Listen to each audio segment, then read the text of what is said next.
Hello explorers, আজকে কি ভাবছো? চায়ের সাথে সকালবেলা ব্রেড খাবে? আর যদি ধরো সেই ব্রেডটা তুমি বাড়িতেই বানিয়ে নাও, আর সেই ব্রেডটাতে ধরো তুমি কোনো ময়দা বা ইস্ট বা কোনো চিনি ছাড়াই যদি বানিয়ে নাও, সেরকম যদি ব্রেড বানিয়ে নিতে পারো বাড়িতে, তাহলে কেমন হয়? চলো, আজকে কিন্তু আমি একটা ভীষণ হেলদি আর প্রচণ্ড টেস্টি একটা ব্রেডের রেসিপি তোমাদের সাথে শেয়ার করতে চলেছি। এই ব্রেডটায় না আছে এক ফোঁটা ময়দা, না আছে এক ফোঁটা ইস্ট, আর না আছে এক ফোঁটা চিনি। বাইরের থেকে যখন ব্রেড কিনে খাও না, তখন এই তিনটে জিনিস কিন্তু খুব কম্পালসারি থাকে: ময়দা, ইস্ট আর চিনি। আর তিনটেই কিন্তু আমাদের শরীরের জন্য খুব বেশি ভালো নয়, সেটা তোমরা সবাই জানো। তো চলো, আজকে যখন সুযোগ পেয়েছি এই হেলদি রেসিপির যে ব্রেডটা, সেটা নয় শিখেই নিই। কিন্তু একটা কিন্তু প্রমিস করতে হবে, পুরো রেসিপিটা ভালো করে দেখবে, একদম স্কিপ করে করে দেখবে না, আর পুরো ভিডিওটা আমার পাশে থাকবে। তবেই কিন্তু তুমি শিখতে পারবে এই সুন্দর healthy and tasty without flour, without sugar আর উইদাউট ইস্ট ব্রেড। তো আর বেশি কথা বাড়াবো না। হ্যাঁ, তবে অবশ্য যারা আজকে আমায় প্রথমবার দেখছো তাদের বলি, আমি হলাম সৌমি, ক্যানাডার থেকে। তো আর কথা না বাড়িয়ে চলো সরাসরি ঢুকে যাই আজকের এই হেলদি অ্যান্ড টেস্টি রেসিপিটায়। তো তার জন্য আমার লাগবে 2 কাপ মসুর ডাল, আর 2 কাপ মসুর ডালকে আমি 4 কাপ জল দিয়ে ভালো করে ভিজিয়ে রাখছি 4 থেকে 6 ঘন্টা। এটা তোমরা সারা রাতও ভিজিয়ে রাখতে পারো। মসুর ডাল যেটা আমাদের বাঙালি ঘরে সবসময়ই থাকে, ঠিক সেই ডালটা দিয়েই হয়ে যাবে আজকের এই অতুলনীয় রেসিপিটা, যেটা খেলে মনও ভরবে আর শরীরের জন্য খুব ভালো হবে। আর আমরা তো সকলেই জানি যে মসুর ডাল প্রোটিনে ভর্তি। তো আর দেরি কেন, চলো এই রেসিপিটা খুব মন দিয়ে দেখো। তো ভালো করে ডালটাকে ভিজিয়ে নেওয়ার পরে আমি ঠান্ডা জল দিয়ে ওয়াশ করে নিলাম। তারপরে আমি একটা বেকিং ট্রেতে, মানে আমার যে 9 ইঞ্চ রেক্ট্যাঙ্গুলার মোল্ড আছে, কেক মেকিং মোল্ড, সেটাতে আমি অলিভ অয়েল দিয়ে একটুখানি গ্রিস করে নিচ্ছি। তোমরা চাইলে বাটার দিয়েও কিন্তু গ্রিস করতে পারো। এবারে আগে থাকতে ভিজিয়ে রাখা মসুর ডালটা আমরা একটা মিক্সিং জারে ঢেলে নিচ্ছি।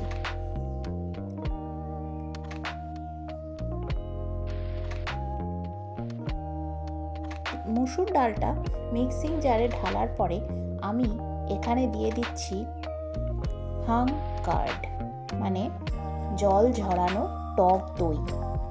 ঠিক দেখো, 3 থেকে 4 টেবিল স্পুন আমি হাং কার্ড এর মধ্যে দিয়ে দিচ্ছি। জল ঝরানো টক দই 3 থেকে 4 টেবিল স্পুন আমি অ্যাড করলাম। তারপরে আমি এর মধ্যে দিয়ে দিলাম স্বাদ মতন লবণ, আর অ্যাড করলাম 1 টিস্পুন বেকিং পাউডার আর হাফ টিস্পুন বেকিং সোডা। এরপরে এর মধ্যে ভেঙে দিয়ে দিচ্ছি 2টো ডিম, রুম টেম্পারেচারে রাখা ডিম। এটা কিন্তু কেকও বলা যেতে পারে, not necessarily it's a bread. এটা কিন্তু একটা কেকও বলা যেতে পারে, তবে মিষ্টি না, এটা হচ্ছে সুন্দর স্বাস্থ্যকর নোনতা একটা কেকের রেসিপি। তারপরে এই সমস্ত জিনিসগুলো দিয়ে আমি ভালো করে একটা ব্লেন্ডারে ব্লেন্ড করে নেব। মসুর ডালটা এই ক্ষেত্রে বলে দিই, কিন্তু ভালো করে ভিজিয়ে রাখতে হবে, অন্তত 4 থেকে 6 ঘন্টা তো মাস্ট। ওভারনাইটও যদি ভিজিয়ে রাখো মসুর ডালটাকে, তাহলে সেটাও খুব ভালো হবে। এরপরে আমি এর মধ্যে অ্যাড করলাম 1/4 কাপ মতন অলিভ অয়েল। অলিভ অয়েলটা অ্যাড করার পরে এটাকে আবার একটু আমি ব্লেন্ড করে নিলাম। তোমরা একসাথে, আমি অলিভ অয়েলটা প্রথমে অ্যাড করতে ভুলে গেছিলাম, তো তোমরা কিন্তু যখন ব্লেন্ড করছো তখনই অলিভ অয়েলটা, বা তোমরা যদি মেল্টেড বাটার নাও বা হোয়াইট ভেজিটেবল অয়েল নাও, সেটাও তোমরা কিন্তু একসাথেই ব্লেন্ড করে নিতে পারো। তারপরে দেখো কি সুন্দর একটা ব্লেন্ড হয়েছে আমার এই ডালের মিক্সচারটা। এটাকে আমি একটা মিক্সিং বলে ঢেলে নিলাম। তারপরে আমি ওর মধ্যে দিয়ে দিচ্ছি জুলিয়েন করে কাটা গাজর, আর দিচ্ছি বাঁধাকপি গ্রেট করা। এগুলোকে আমি একটুখানি ভালো করে হালকা ভাপিয়ে নিয়েছি জল দিয়ে, নুন দিয়ে। কারণ কি, এই যে ভেজিটেবলসগুলো, এগুলোতে পেস্টিসাইডসের একটা সমস্যা থেকেই যায়। তো সুতরাং তোমাকে এখানে যে এইগুলোকে ভীষণ তোমার একদম সেদ্ধ করে ফেলতে হবে তা নয়, এটাকে হালকা একটু ভাপিয়ে নিলেই হয়ে যাবে। তারপরে এই ভেজিটেবলসগুলো দিয়ে ভালো করে আমি এটাকে মিক্স করে নিচ্ছি। তোমরা চাইলে যে কোনো অন্য ভেজিটেবলও দিতে পারো। আমার কাছে এই ভেজিটেবলগুলো ছিল, তাই আমি এইগুলো অ্যাড করলাম, গাজর আর বাঁধাকপি। এইবারে এই ব্যাটারটা রেডি হয়ে যাওয়ার পরে আমি এটা আমার যে কেক মোল্ডটা আছে তার মধ্যে ঢেলে দিলাম, যেটাকে আমি আগের থেকে অলিভ অয়েল ব্রাশ করে রেখেছিলাম। এরপরে মুসুর ডালের সাথে দেখো, আমি আগেও বলেছি যে কালো জিরে খুব ভালো যায়, তো কালো জিরে ছড়িয়ে দিলাম। যারা এখনও আমার পুরনো ভিডিওগুলো দেখোনি, তারা কিন্তু গিয়ে চেক আউট করে নিতে পারো। খুব ভালো ভালো রেসিপিস কিন্তু আমার চ্যানেলে আছে। মুসুর ডালের রেসিপিস প্রচুর আছে, ওটস যেটা প্রচণ্ড হেলদি একটা গ্রেন, সেটার রেসিপিও অনেক আছে, আর মুখরোচক রেসিপি, তারপরে কেক, কুকিজ, চকলেটের রেসিপিও কিন্তু আমার চ্যানেলে আছে। তো যারা নতুন আমাকে আজকে দেখছো, তারা আমার চ্যানেলটাকে সাবস্ক্রাইব করে নিও, লাইক, শেয়ার, কমেন্ট করো, আর দেখতে থাকো, আর সঙ্গে থাকো, আমার পাশে থাকো, সবসময় সঙ্গে রাখো আমার এই channel exploring the maple country. এরপরে আমি কিন্তু একটু সাদা তিল ওপর থেকে ছড়িয়ে নিয়ে আমার ওভেনে এটা বেক করতে দিয়ে দিয়েছি।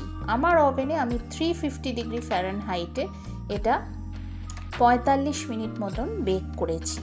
তোমরা যদি তোমাদের মাইক্রোওয়েভ ওভেন, যেটা তোমাদের কনভেকশন মোডে যদি তোমরা করতে চাও, তাহলে তোমরা 180 ডিগ্রি সেন্টিগ্রেডে 45 মিনিট মতন কিন্তু বেক করতে দিয়ে দেবে, ঠিক আছে? আর মাঝখানে 30 মিনিট হওয়ার পরে একটুখানি চেক করে নেবে যে হয়ে গেছে নাকি, কারণ সমস্ত মাইক্রোওয়েভ, সমস্ত ওভেন কিন্তু আলাদা। তো টেম্পারেচার, টাইম এগুলো কিন্তু ভ্যারি করে as per the model number of the microwave or the oven. তো একটুখানি আধ ঘন্টা পরে চেক করে নেবে। আর এটাও বলে দিই যে অনেকের কাছে মাইক্রোওয়েভ বা কোনো ওভেন নাও থাকতে পারে, তো সেই ক্ষেত্রে তোমরা কিন্তু বড় একটা কড়াইতেও এই রেসিপিটা খুব সহজেই করে নিতে পারো। সেটা কি করে করবে আমি তোমাদের এক্ষুনি বলে দিচ্ছি, কিন্তু তার জন্য কিন্তু তোমাদেরকে এই ভিডিওটা ধৈর্য ধরে দেখতে হবে, সেটা কিন্তু খুব ইম্পর্ট্যান্ট, ঠিক আছে? তো দেখো কি সুন্দর আমার কেকটা রেডি হয়ে গেছে, দেখেছো? এটাকে কেক বলতে পারো, ব্রেড বলতে পারো, যে কোনো কিছুই বলতে পারো। তো এরপরে আমি বলি, যারা কড়াইতে করবে বা যাদের কাছে ওভেন নেই, তারা কিভাবে করবে। একটা বড় সড়ো একটা ছড়ানো কড়াই নিয়ে নেবে, ঠিক আছে? সেটার মধ্যে নুন ফেলে দেবে, অনেকটা পরিমাণ নুন। আর এই নুনটা একবার তুমি যদি ইউজ করো, বারবার ইউজ করতে পারবে। তো সেই নুনটা ফেলে দিয়ে তার উপরে একটা স্টিলের র্যাক রেখে দেবে, ঠিক আছে? স্টিলের র্যাকটা রেখে তার উপরে এই যে তোমার কেক মোল্ডে করে যে এই ব্যাটারটা আমি যেটা ওভেনে ঢোকালাম, সেটা রেখে তুমি একটা ঢাকা দিয়ে দেবে। তারপরে ওটা তুমি 45 মিনিট পরে চেক করবে যে হয়ে গেছে নাকি, ঠিক আছে? তো যে কোনো কিন্তু কেক বা ব্রেডের রেসিপি যেরকম মাইক্রোওয়েভ বা যেরকম ওভেনে করা যায় সেরকমই কিন্তু গ্যাসেও করা যায়, সময়টা একটু হয়তো বেশি লাগে, তো সেটা আমাদের চেক করে নিতে হবে। আর দেখো কীরকম পারফেক্ট ব্রেড রেসিপি রেডি হয়ে গেছে। ঠিক আছে, এটাকে তোমরা কি নাম দেবে? এটাকে কি ব্রেড বলবে না কেক বলবে? দেখো কীরকম হেলদি অ্যান্ড টেস্টি ব্রেডের রেসিপি কিন্তু অলরেডি রেডি অ্যান্ড সার্ভড, গরম গরম। একটু ঠান্ডা করে নেবে ডেফিনেটলি এটা ঢালার আগে। আর তোমরা এটাকে স্টোরও করে রাখতে পারো ফ্রিজে, যখন তোমরা ধরো রাত্রে করে রাখলে আর পরের দিন সকালের জলখাবারে তোমাদের কিচ্ছু নিতে হবে না। এটা itself is a very good মিল, মানে একটা দারুণ একটা খাবার। এটার মধ্যে আছে তোমার প্রোটিন, এটার মধ্যে আছে তোমার ভেজিটেবলস, ঠিক আছে? তো সমস্ত কিছু এই একটা খাবারের মধ্যেই কিন্তু অ্যাভেলেবেল। এরপরে তোমরা এর সাথে চা করে নিতে পারো, তোমাদের যদি মনে হয় তোমরা একটা অমলেট সাথে নিয়ে নিতে পারো, ঠিক আছে? এটা ব্রেকফাস্টে পরিবারের লোককে বানিয়ে দাও, দেখবে খুব ভালো লাগবে, বাচ্চাদের তো দারুণ লাগবে খেতে। যদি তোমরা একটুখানি বাটার দিয়ে এটা করে দাও তাহলে তো ওদের তো দারুণ লাগবে, ঠিক আছে?